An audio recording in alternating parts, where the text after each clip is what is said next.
అందరికీ నమస్కారం. పల్నాడు జిల్లా మాచర్ల నియోజకవర్గంలో రెంటచింతల మండలంలో రెంటాల గ్రామానికి సంబంధించినటువంటి నవలూరు చెన్నారెడ్డిని హత్య చేయడం జరిగింది.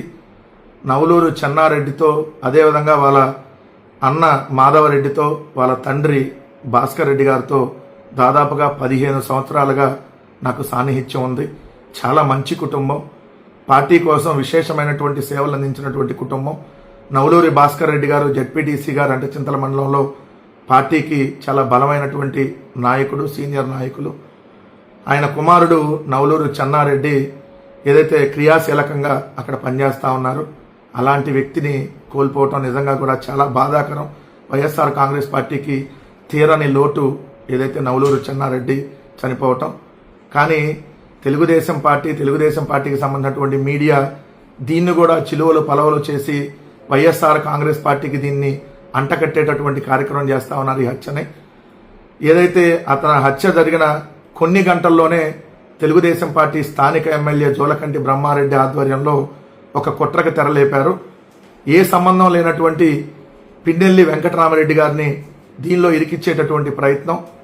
సాక్షాత్తు కుటుంబ సభ్యులే ఎటువంటి సంబంధం లేదు పిన్నెల్లి గారికి వాళ్ళ సోదరుడికి అని చెప్పి ఆ భాస్కర్ రెడ్డి గారు, వాళ్ళ కుమారుడు మాధవరెడ్డి గారు, వాళ్ళ బంధువులు అందరూ కూడా స్టేట్మెంట్లు ఇచ్చినా కూడా వాళ్ళందరూ కూడా ఇది కుటుంబ కలహాలతో జరిగినటువంటి హత్యే, దీనికి పార్టీకి ఎటువంటి సంబంధం లేదు, కేవలం కుటుంబ కలహాలతోనే జరిగినటువంటి హత్య అని చెప్పి వాళ్ళు చెప్పినా కూడా తెలుగుదేశం పార్టీ మీడియా పిన్నెల్లి వెంకటరామరెడ్డి గారిని ఇరికించాలి, దాన్ని అడ్డం పెట్టుకుని పిన్నెల్లి రామకృష్ణారెడ్డి గారిని టార్గెట్ చేయాలనేటటువంటి ఒక దుర్మార్గమైనటువంటి కుట్రకు తెరలేపుతా ఉన్నారు.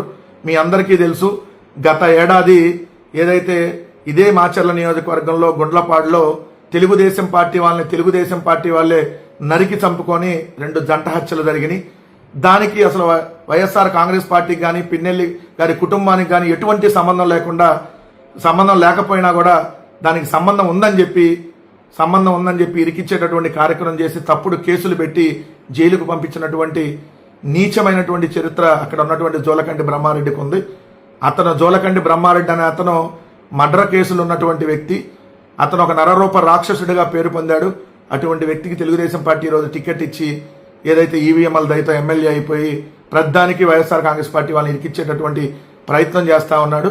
ఇది కేవలం కుటుంబ కలహాలతో జరిగినటువంటి హత్య మాత్రమే అని చెప్పి కుటుంబ సభ్యులు చెప్పినా తెలుగుదేశం పార్టీ వాళ్ళకి సంబంధించినటువంటి మీడియా దీన్ని ఏదైతే వైఎస్ఆర్ కాంగ్రెస్ పార్టీ వాళ్ళకి అంటగట్టేసి ఏదైతే పిన్నెల్లి సోదరులకు అంటగట్టి దీన్ని చిలువలు పలవలు చేసి తప్పుడు కేసులు పెట్టాలనేటటువంటి ప్రయత్నం చేస్తుంది.